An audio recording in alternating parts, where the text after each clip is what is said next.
Ano gusto mong maging? 11 years old. Nene, ibig sabihin, ano gusto mong maging paglaki mo? O, tag nalaki na ako. Ano gusto mong maging? Gusto ko naging sundalo. Sundalo? Bakit? Ngayon pa? Bakit? Ang sundalo, pinapatay ng kalaban. O sige, gusto ko na lang naging kaladan. I think you have to think of other career naman eh. Halimbawa, pag malaki ka na, pwede kang maging magsasaka. Ha? Ako nagsasaka? Bakit?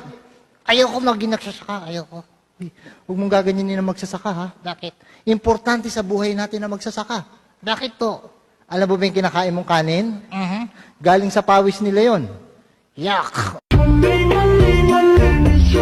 Ang ibig sabihin, pinaghihirapan nila yun.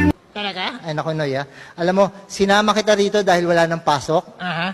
pero hindi ko gusto yung ginawa mo sa klase natin, ha? Bakit, teacher? Nakita mo ba yung mga report card mo? Nakita ko. Puro bagsak. Ha? Naku, pinakita mo ba sa nanay mo? Siyempre. Meron nga sa sinabi sa akin eh. O ano sinabi ng nanay mo sa'yo nung nakita niyang bagsak ang mga grades mo?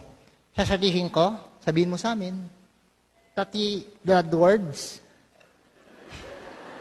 Huwag mo na isama yung bad words. Wala siyang sinabi. Ang mahirap sa inyong magkakaklase, Ha? bakit ganyan kayo? Bakit to? Sa basketball, ang gagaling nyo. Aha. Pagdating sa exam, puro kay palpak.